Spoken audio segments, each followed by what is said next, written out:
Hello, everyone, and thank you for joining us again today. I have a request. If you value our show and view it as a safe space to share your stories, please do me a favor. Go to Spotify, Google, and Apple Podcasts, search for Diversity Connects Us, and share your review and feedback. This keeps our audience engaged. I also get to see what topics you enjoy the most and create more of that for you. I have something else for you to support my work. I want you to go to Amazon. I have written two ebooks: Emotional Intelligence, a toolkit for managing diversity, equity, and inclusion. And the second one is called Know Yourself to Know Your Employees. Please leave a review. It will only cost you a cup of coffee. My name is Rochelle Carrier, and I'm a DEI and EQ coach and authoress, as I help develop inclusive workspaces through an emotionally intelligent lens. This helps boost inclusivity and create a harmonious workplace environment. EQ is often the bridge to DEI. Join us as we share the different voices in the DEI space. Today, we have two amazing guests, and we will be focusing on self regulation and the importance of it in our professional work. Thank you so much for joining us. Thank you so much for joining us today. Hello, Enan, and hi, Keyshawn. Thank you. I had said I usually, what was it that I usually say? Kayshawn, and it's not Kayshawn. Which is beautiful. It's beautiful. But I was like, I think I just need to allow her to try Queen Keyshawn and see if it can work. But I know who you're talking to. I know you're talking to me. I know, but I want to respect you also. So Thank it's you. really important. So it's Keyshawn because that's It what you is. said in the email. Okay. Yes. Keyshawn. Oh, Okay. thank you, Rochelle. Thank You're you. welcome. So if you want to introduce yourself to the audience and let everyone know who you are. Sure. I'm Keyshawn Hughes. I'm a certified neuro coach and neuro leadership consultant. I founded NeuroSavvy Leadership. It's an organization that helps other organizations become more inclusive to build inclusive workforces through one to one coaching, training and development, and consulting. And so we're going to talk about the things that we're talking about today in this series. That's what I go into organizations and do. And I'm just so happy to have this conversation today. Oh, thank you. And Dr. Rudell, if you'd like to introduce yourself to the audience, we'd love to hear what you have to say. Thank you so much. A pleasure to be here. As always, very excited about today's conversation. So my name is Enan. I'm an organizational psychologist by trade. I spend much of my time working with organizations around establishing healthy org culture. And, for me, what that looks like is essentially helping to bridge the gap in emotional intelligence and helping to bring some awareness around the importance of infusing EQ into all aspects of org culture. Prior to working as organizational psychologist, I spent more than a few years as a therapist, where I was introduced to self-regulation. And so again, look forward to our conversation today around the importance of self-regulation in the workplace. That's great. We're going to jump right in because I know our conversations get really juicy and we're always looking for more time. So when we think of self-regulation and self-control, which is what, right? Mhm. It's often thought of as similar concepts, but they're actually two different constructs, and before I go on, I want both of you to chime in, and we can fluidly just go through it and see and help the audience understand why they're similar and then how they're different. Rochelle, I'm really curious about those definitions because I can see how they could be different because you're using different words. But could we start with the definitions? I'm very curious just to Right. know. Yes. So when we think of self-control, it actively involves stopping the strong impulses, Ooh, okay. right? And then when we think of self-regulation, it focuses on reducing the frequency and the intensity of those impulses. Oh, wow. So you're regulating it, and then control allows you to stop that impulse immediately. Yes. Can I piggyback off that? Because Absolutely. I view, and listening to what you just said, it's possible, and I didn't make this connection until just now, that self-control is actually a part of self-regulation. Mm. So at a high level, self-control is obviously controlling one's self. Whereas self-regulation, I think, actually takes it a step further. You're not just controlling yourself, but you're actively then processing your next step. And in a sense, you're trying to mitigate the effect of the emotion that you're experiencing in the moment. So I can offer up a definition, and this comes from Psychology Today. Self-regulation is the ability to calm yourself down when you're upset and cheer yourself up when you're feeling down. I love that easy recognition. Right. Mm-hmm. Yeah, thank you for that practical language. It's really helpful. The first idea that popped in my mind, just listening to both definitions, well, initially to Rochelle's, was just being strategic about how I show up, just having a long term vision, goal orientation for myself, and being able to identify moment to moment how much I'm in alignment with that. So if I'm regulating emotions, if I'm stopping impulses, impulse control, or if I'm monitoring just the way that I be in a space, if I'm a naturally more effusive person, maybe I need to moderate that at times, depending on the conversation, the dynamic. Other times I need to crank it up. So that's what comes to mind, just doing that in a more strategic way that aligns with my ultimate goals for myself. Right. And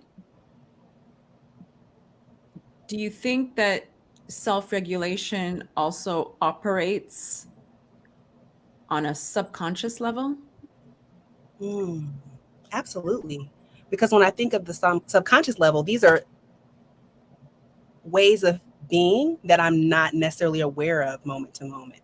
So my habits that just spring forth, I think about something that's said in neuroscience that we operate on an automated way um, more than up to 95% of the day. So 5 to 10% of our time, like right now, we're conscious of what we're doing. We're actively engaged. We're present in this conversation. But there are things happening on a subconscious level that I'm not either aware of or just paying attention to right now. So absolutely, I would think that when it comes to self-control and self-regulation, there are definitely things happening on a subconscious level, and pausing, Hmm.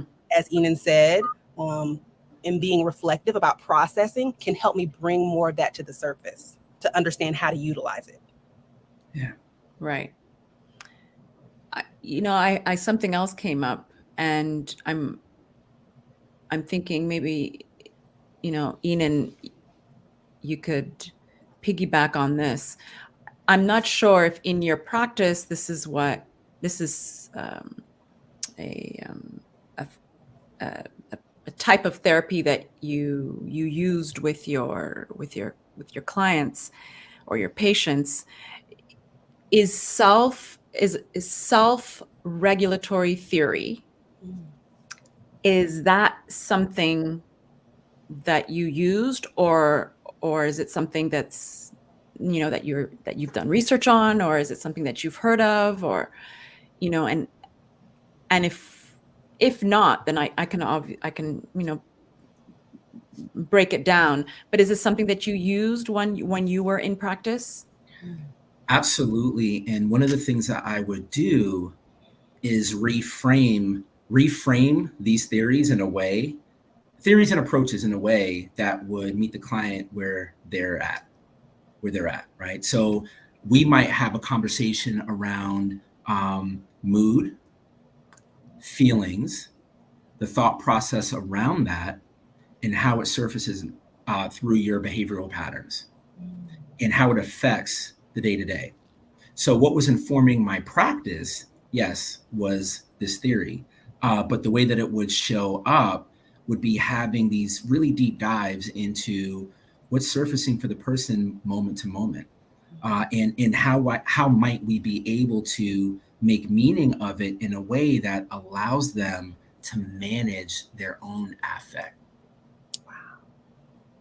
Right.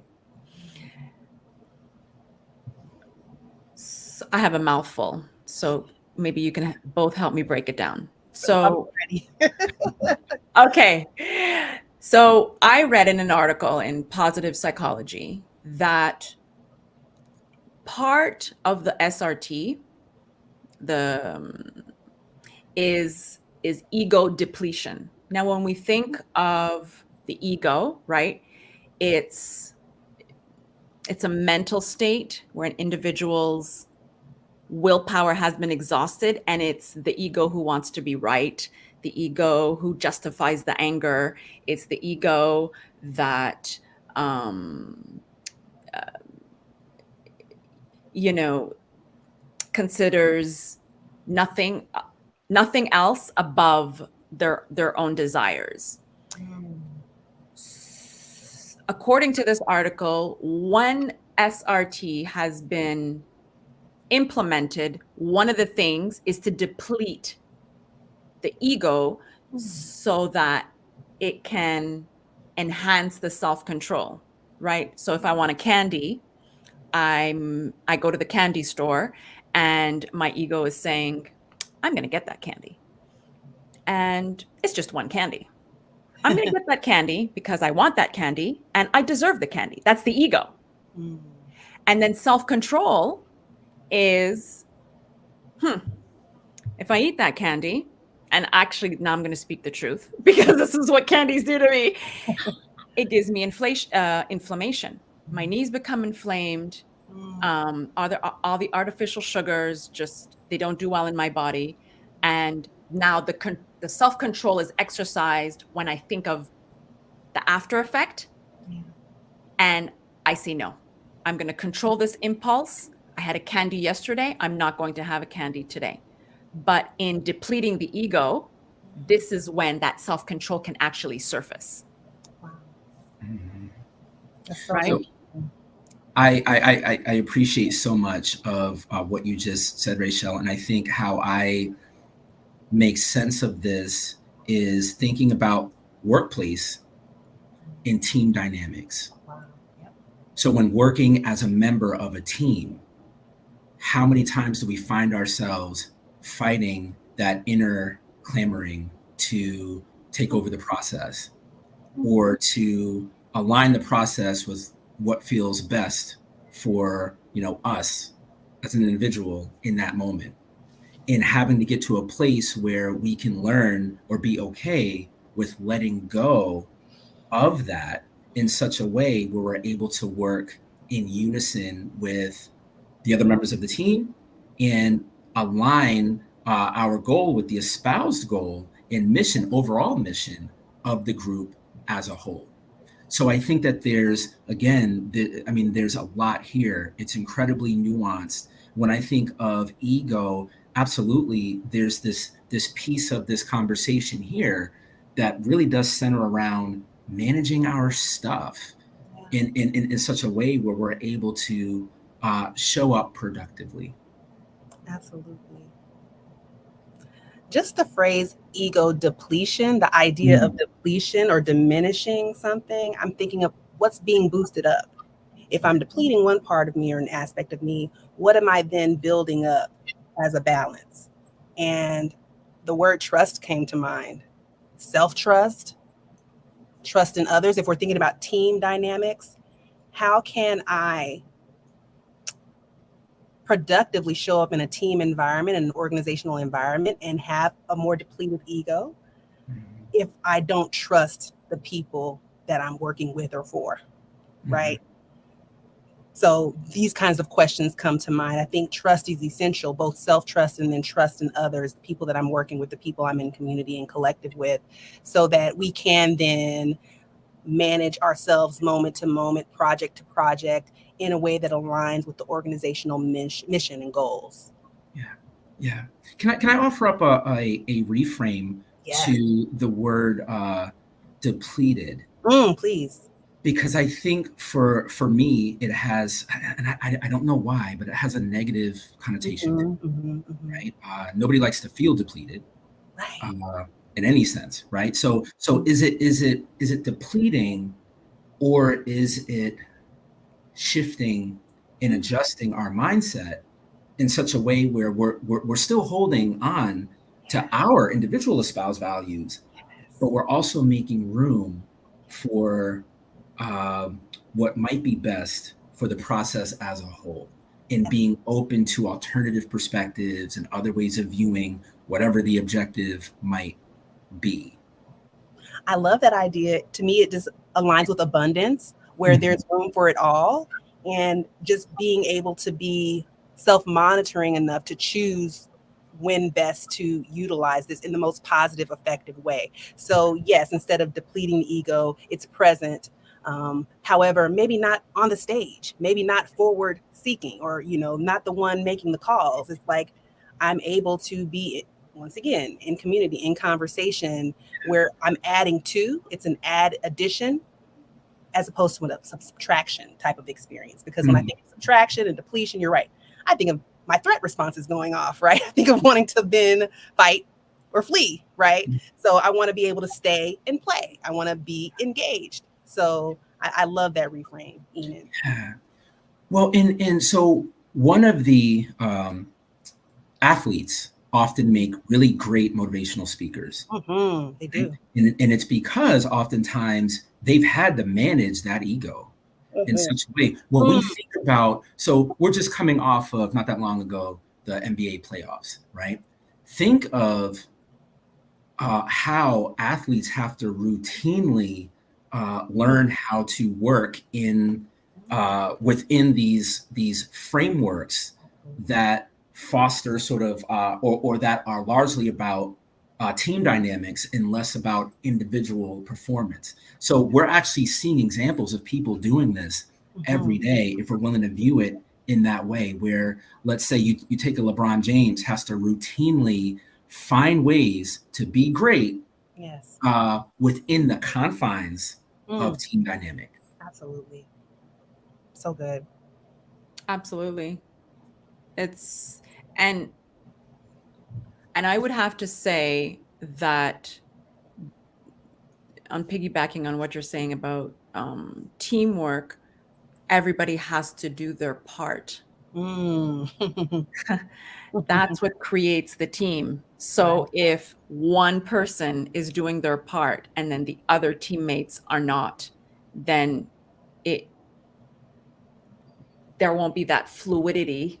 Absolutely. And that emotional intelligence won't be happening across the board because only that one person is doing the work. So I think when you're talking about the NBAs, they all have a part to play in regulating their emotions, their self-control, their even their egos. Because one might think, well, this is going to be the perfect play if I do it this way. And then the others might think, well, these are the strategies we think to use to be able to allow that play to be, right?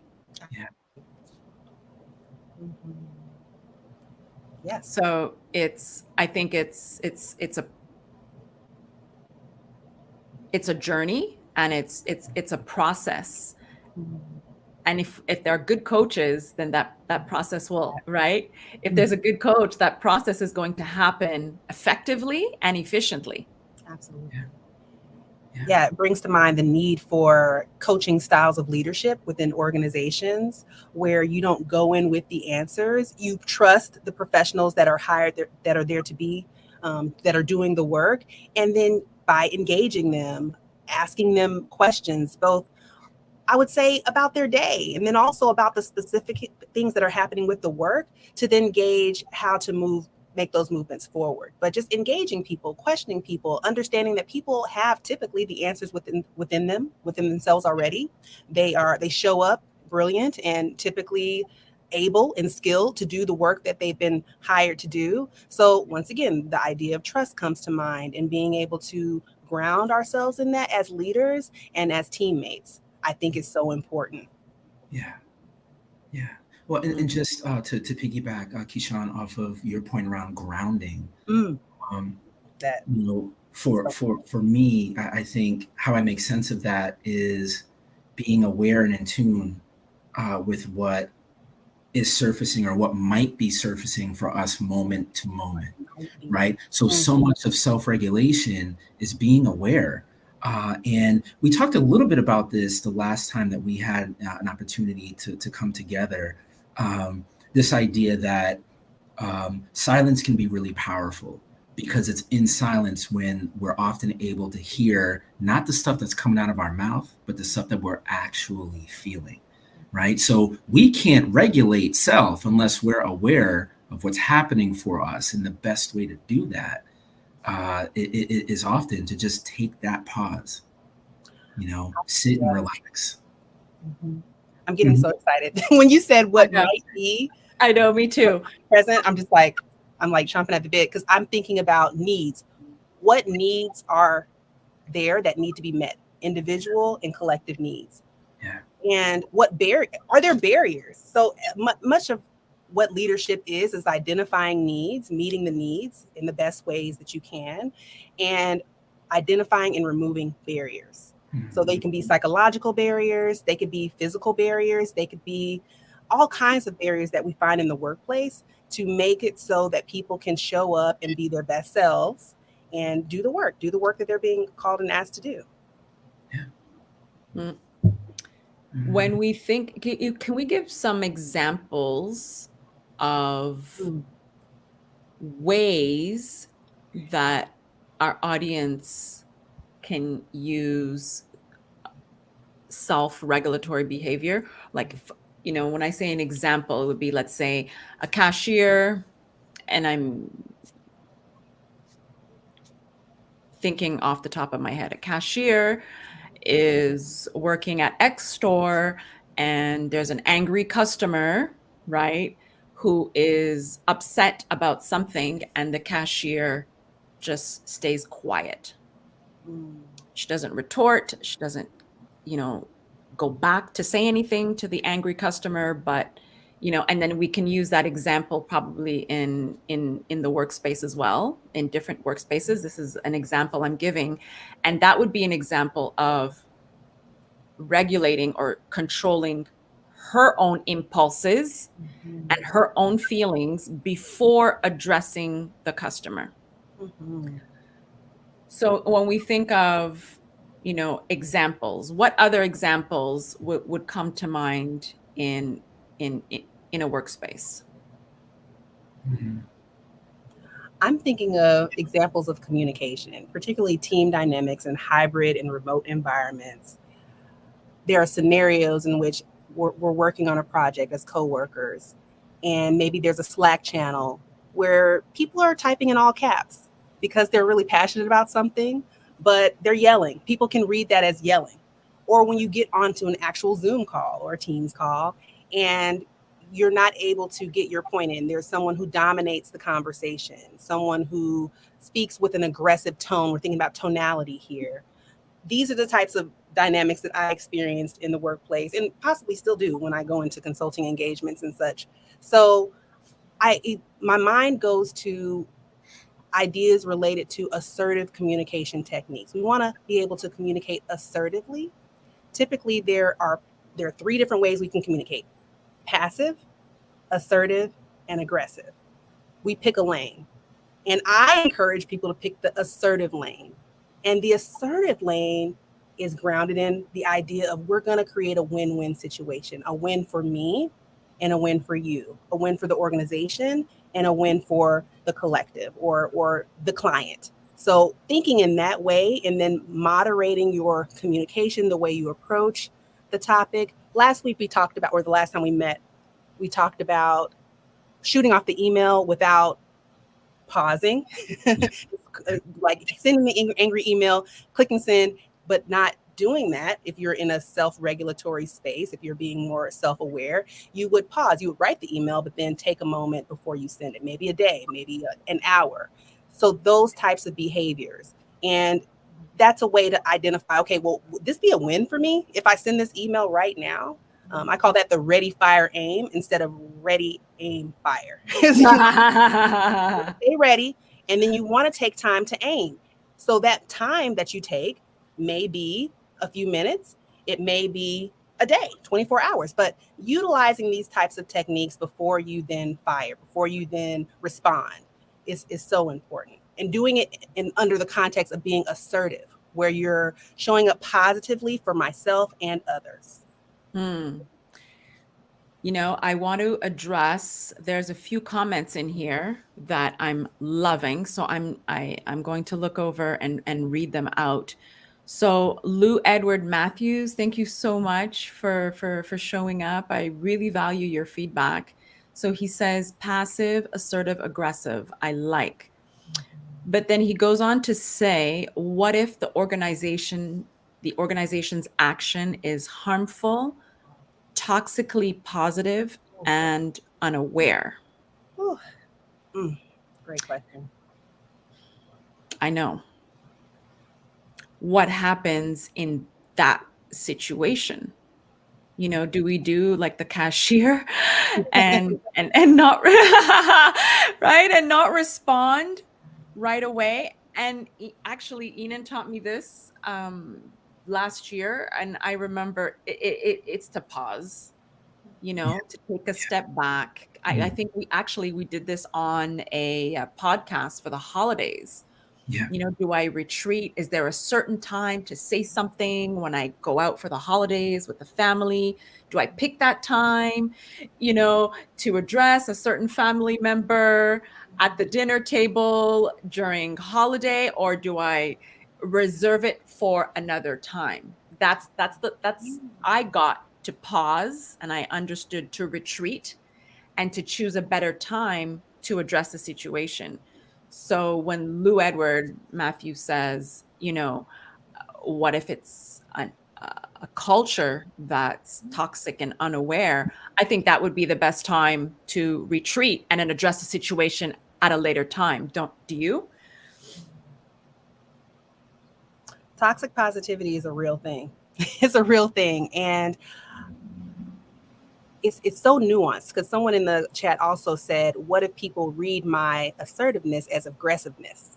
That brings up so many different questions. Maybe there are cultural aspects of the way that you're communicating and showing up, or just, once again, those subconscious ways that we show up that we're not really aware of. So this is when self-awareness, when pausing, reflecting, processing really comes into play and is really useful. And I think about self-leadership. Even within toxic environments, literally, some people feel like the region that you might live in is toxic. However, do you have to be that? So setting yourself apart from the culture, it takes a lot of work. I only advise doing that with support, like having coaches, mentors, therapists, a community of healthy supporters who can help you feel, because our brains, we need others. We can't do this life alone. We try to be individuals, but there is a level of individualism that can veer into, once again, being more toxic. So to remain and to stay our best selves, we do that in healthy community. So that's one strategy that I would encourage people to begin. And another thing, if there is a misunderstanding of aggressive versus assertive, the grounding, what I keep talking about grounding, but the key to being assertive and communicating in an assertive way is it is read as positive and it is positive. So the receiver and the sender both are experiencing the message as positive. So this can take more than one back and forth exchange. So we have to be willing to communicate in a way that's not just a one time, once and done. There has to be the feedback response cycle where we receive the feedback, we take it in, possibly we pause, and then we respond in a way that always keeping the positive aspect of the goal in mind. Assertive communication is positive communication. It's felt, it's sensed, it's experienced as positive by both the sender and the receiver.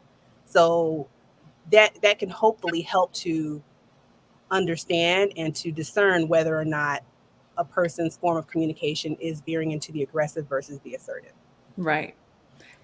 You know, I want to say something to add to that. When we think of pausing, and I'm threading from your conversation, Keyshawn, when we think of pausing, it could be over the course of a few days. It could be. Right, Enan? The pause Because when I think of pause, I think a couple of seconds or a couple of minutes. Mhm. But people have a process, and everybody processes information differently depending on what they're going through. Yeah. So if my receiver or if my receiver, I hope I'm going to say this right. So if the receiver is going through a situation at that time in the workplace, Mhm. then the information that's being sent Mhm. won't be received That's it. Yes. in the way it's supposed to be. Checking So in. So we circle back. That's what that's what I was going to say. You That's have to circle back. Yep. Yes, absolutely. Yep. Mhm. Absolutely. Yeah. Yeah, that's what the LinkedIn user said. Yep. They Okay, put that correct. Okay, we're on target. Great. Yes. So we're on target. That's what we're doing on right target. now. We're sending. This is an ideal, a model of the kind of exchange that can happen in the workplace, where we're talking about concepts, theories, experiences, and we're receiving feedback. We're responding to that. We're processing it. We're adding different perspectives. This is a healthy model for communication in groups, which is what we do at work and in our personal lives. This is it. Right. I would add that it's important when pausing to remain in that state until you feel like you are emotionally regulated. I think that's the point of the pause. So this could be, a few minutes. It could be a few days. It could be, Rochelle, to your point, pausing on an entire process until you feel like you are in a place that will allow you to focus in a way that's solution focused and willing to sort of move the process forward or do your part to move the process forward. I wanted to offer up the self-regulatory model and what the steps actually are in this model. So it begins with the event. And this event obviously will look different from workplace to workplace. But then the second step is that essentially the individual makes sense of the event, both cognitively and emotionally. Now, again, pausing is important here, but we're pausing with a purpose. We're pausing to make meaning out of what just happened. Because next, in the third step, there's 5 steps. In the third step, the sense making now will lead the individual to choose coping responses. So now, what is the best way to manage what it is that you're experiencing? And I think, Keyshawn, you highlighted several potential strategies by way of a therapist or a coach or colleagues that you trust. Because one of the things that I really appreciate about what you bring to these conversations is the emphasis on, we're not in this alone. We're not meant to go through these really powerful emotions and events and experiences alone, right? Okay, the fourth step, the sense making and coping responses will ultimately now determine the outcomes, right? So I think we touched on this a little bit in the last time that we came together.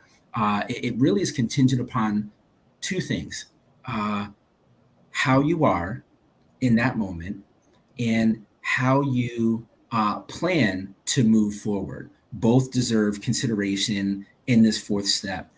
In the 5th and final, the individual now evaluates the coping responses in light of these outcomes and determines whether to continue using the same coping responses or to alter the formula. So the goal is always to have the end game in sight. That's right. We are going to, and I know that this is sort of a hot button word, but there might be moments where we become triggered. Right? We may not be able to prevent that strong emotion from entering into our minds. What I used to say to people that I would see in therapy, what matters most is where we go from there. Because in that moment, we have a decision to make. We could, the cashier, Rochelle, could, tell the customer off. The CEO could get into it with whomever. But is that the best next step?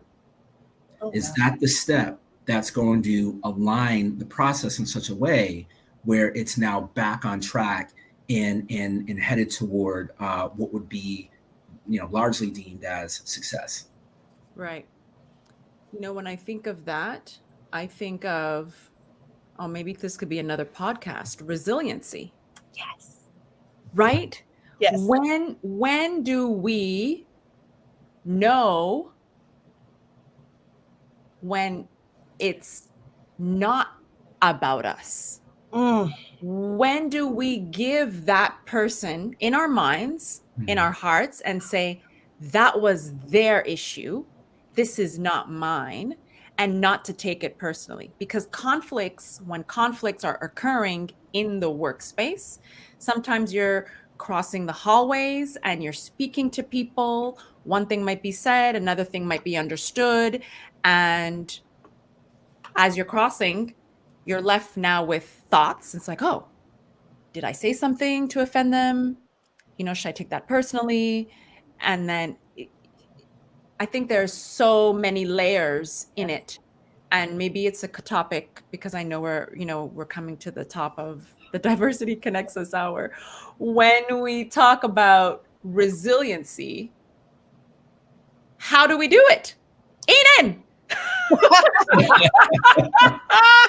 We need resiliency. When do we say, this doesn't belong to me right now, and I am not offended by the way they reacted? Is it because we are already so emotionally aware, controlled? Have we been able to navigate their body language and understand all of it before we're like, that was not mine, I'll give it back to them, and maybe we can discuss at a later point? Yeah, it is. It is. I can offer this up. I was doing some research not that long ago around difficult conversations and the emotions that typically are associated when we're entering into difficult conversations, whether we're delivering a difficult message and or receiving. And one of the things that the research surfaced was this idea that when we become agitated or frustrated or even like angry, a lot of times it's connected to the idea that whatever got said or whatever event occurred in some shape or form rocked our own self-identity. And so I think it's really important to be aware of how nuanced this actually is. So there's the interaction on the surface, but then there's all that stuff that's going on right below. Iceberg.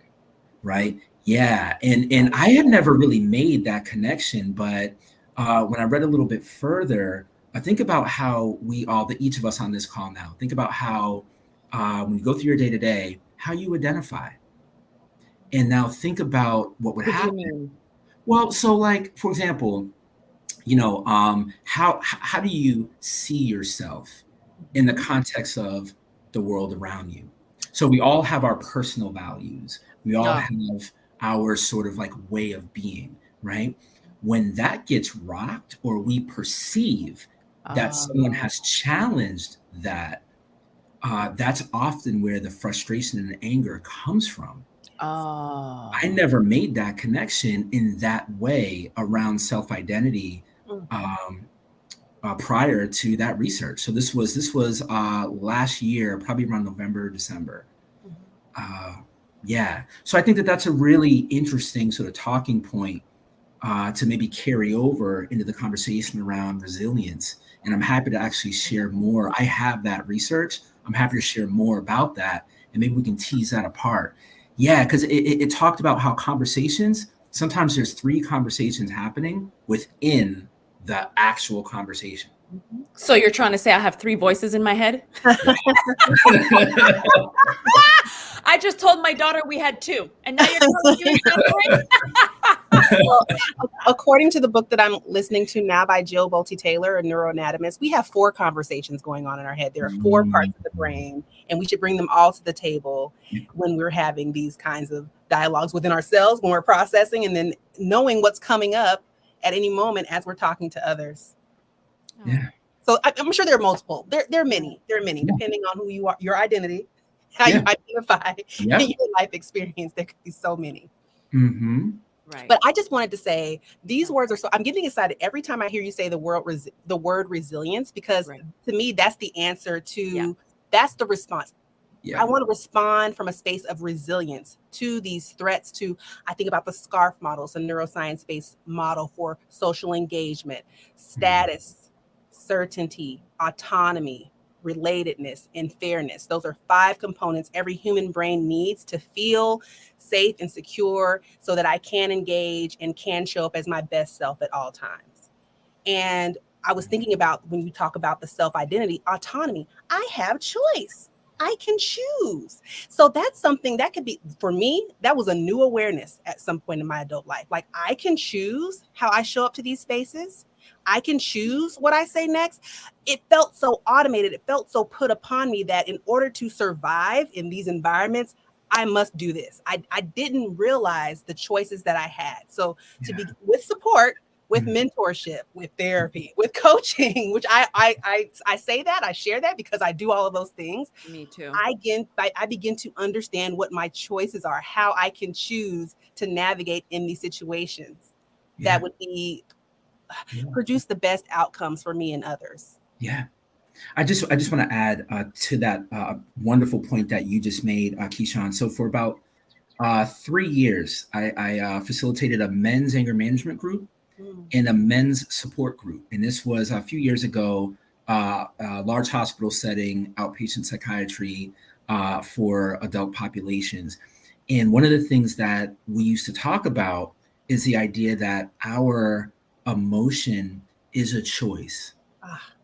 Now, that's really hard to own, because I get that sometimes, when we become upset, we're upset, right? And I want to name that and acknowledge that. Like, it's this is one of those concepts that's, sounds good, but is sort of one of those, like, easier to say it than to actually apply it sort of talking points. But essentially, how we frame whatever the event is has a profound impact on the thoughts we assign to it. So in a sense, we have the right to say, I don't care for what just happened, but I am not going to give that event, the time, effort, or energy, because it's counterproductive. Where I'm trying to go with it is over there. I'm not engaging in this. That's a decision that we could make at any given moment. Right.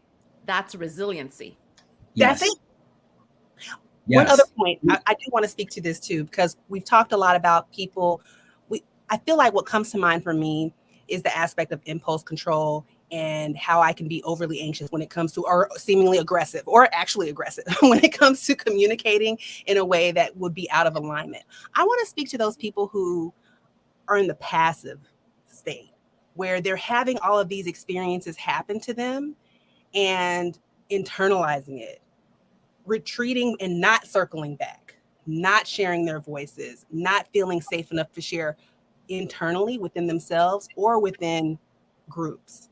I feel like it's important to speak to that type of communication, the people who are silent, who might take a long time to process information, might take longer to do so, but then they never come back with, and never, and they never voice their opinion. We don't know their voice. We don't know who they are. Or when they do come back, they say what's acceptable. They mask, they cover as a survival orientation, as a response to, in this, like I said, in this environment, I don't know that I have a choice because I've been taught to do this. So I'm just going to do this so I can stay safe. Yes. The chat is blowing up. Absolutely. So I just want to give space to those people, to people who can identify or relate to that as well, because there are people, yes, in the realm of the ready, fire, aim, the more aggressive communicators. But then what about the passive ones, the ones who just don't speak up and who don't feel that sense of autonomy, where they can speak with a healthy sense of authority and where they feel like their voices matter. Right. Does that come in the language, Enan? Because I know in some of the thing, in the past when we've discussed, right? Does that come in the language, Keyshawn, in what kind of language we're going to use? Because maybe the person, right? So maybe that person and it says, you know, this is my mother, and another person says this is my mom. So when that person is receiving the fire and the aim, or the aim and the fire, Ooh, ooh, yes. right? That danger signal. Yeah. The passive person has received that information as dangerous. Yes. Right? As fearful, Mhm. and they could be dialoguing, I don't feel safe. So in order to be safe or stay safe, like you said, I'm going to retreat. Yes. Yeah. Internalize it and possibly might forget about it until it happens again, because God could do that. He'll Yes. send you that same message 3, 4, 5, 6, 7 times for Absolutely. 25 years. Yes. That same situation just keeps Right. happening over and over because it hasn't been addressed. Yeah. What are some strategies for that? I'm curious. So again, it is awareness, mindfulness, but a decision around how you're going to move forward. So once you start to notice behavioral patterns, there has to be a willingness to, once you recognize the pattern, to break the pattern. And that might often entail stepping out of your comfort zone. We do what we're comfortable doing. Absolutely. Our defense mechanisms are sometimes rooted in, based on our experiences and where we've been, but ultimately what helps us feel protected, what helps us feel like we can bring our whole selves or best self into the space. So I think a willingness to really tease it apart. What's happening for you? How are you making meaning of this? And what might your next best step be? In alignment with that goal, I think what this speaks to, the way that I categorize it, is goal setting. The importance of setting goals. Just the act of doing it, noticing the pattern, or having someone bring it to your awareness, and choosing, well, I want to show up differently for myself. So what would that be? What would that different be? Yeah. What's a way that I can show up in my strengths? What are my strengths? How can I be more of that? Yeah. Right. You know, what's important in all of this, as we come to a close, all of this doesn't help unless we write it down. Yeah. So important. If we are not journaling, literally, and journaling is not just for women, it's women, it's men, it's children, it's humans. Yes. Yes. Come on now. Yes. Okay. Yes. Right? Yes, absolutely. That's the only way to hold ourselves accountable. And within the community that we have, and I have a therapist, I have a coach, I have mentors, I have all those things as well.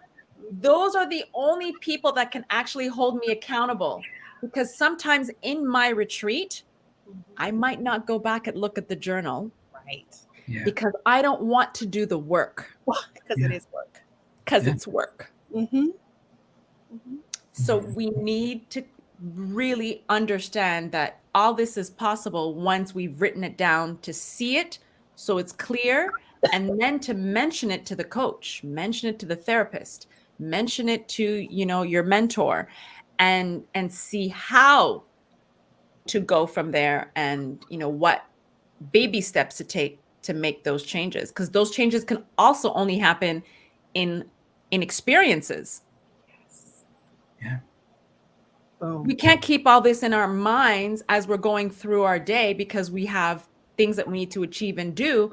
But if, there is a sense of accountability on, okay, once you enter this experience or this situation, this is when it would be helpful to use this strategy. See what I mean? Because now we've put it into practice. Absolutely. Right? We grow in practice. Enyn, thank you for bringing up every time I come together and have an opportunity. I say that because I need to hear it. I can be one of those people who just has a goal, and I'm focused, and I power through, at any and all costs. And that is no longer in alignment with my why. I want to be healthy, not just for myself, but for my family. right? So I can't do that anymore. So I have to ask for help. I must have support. We talk about the self-reinforcement aspect of self-awareness and self-regulation. I am reinforced by those wise sages that I've now welcomed into my life that are allowed to check me, hold me accountable, and keep me moving forward in alignment with the goals I've stated that I have for myself. Yeah. I have what I refer to as a board of directors, and it's a Yes, I love concept that. So that good. was taught to me a few years ago. Yes. And so I have 5 people Wow. that I meet with on average, every 4 to 6 weeks, that essentially coach me up in different areas, Coach me up. right? Yeah, and they are my mentors. They are the folks who hold me accountable. Those conversations are not always easy to engage in, especially when I know I run the risk of hearing something I may not be up for hearing. But the end result has been I've never felt more whole than I feel now. Oh, It took a while to get here, but of course. it is what it is. Oh, oh. Mine is called My Success Squad. I got that language from Natalie Jovity, who is a coach and author. So yes, board of directors, Success Squad. Yeah, mine's my tribe. Oh, your tribe. Love that. Yeah, yeah. Mhm. Yeah. How can we? I'll let one of the two of you close it up today. How can we close it, and what feedbacks can we give to our audience? I'll let you take it away.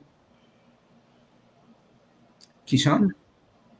Wow, this has been such an exciting, powerful, engaging conversation. There have been so many gems shared. I would just encourage the viewers, the listeners, to take one strategy you've heard and try it.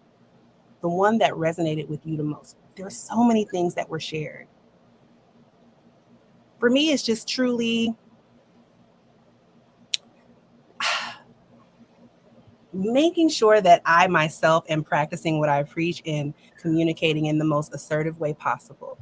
To not lean towards the passive, which I have, or the aggressive, which I also have done, but just to really stay in that assertive lane and to keep the dialogues going, to be open to correction, feedback, instruction, so that I can stay in alignment with my goals and my organizational goals.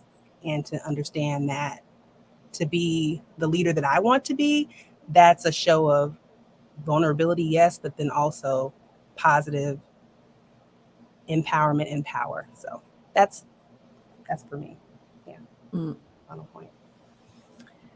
That's amazing. I think what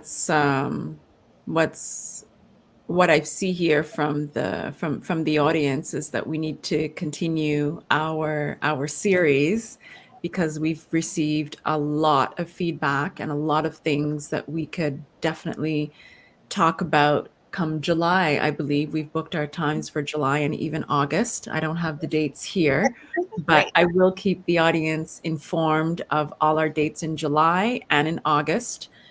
And, just to stay tuned as we continue to share our voices in the DEI space. Dr. Rudell, any parting words?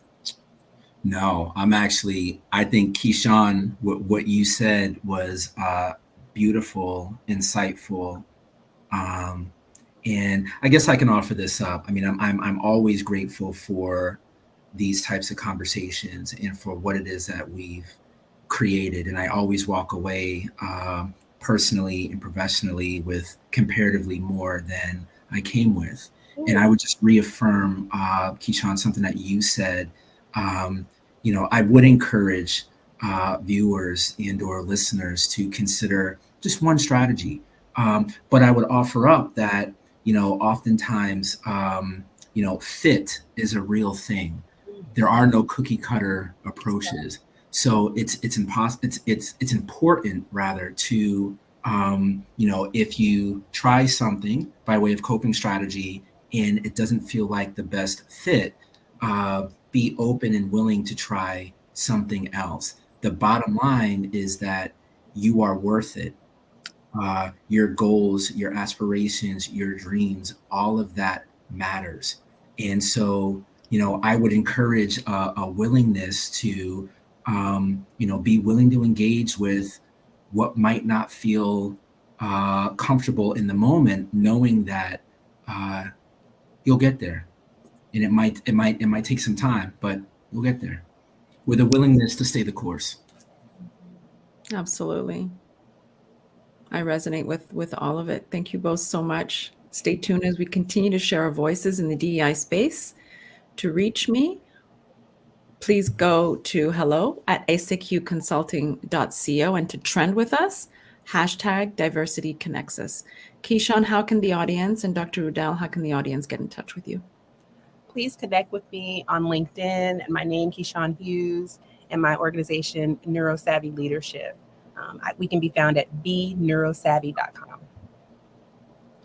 And for me, LinkedIn would be the best way. I would love to connect with any of the folks that are joining us today. Feel free to reach out.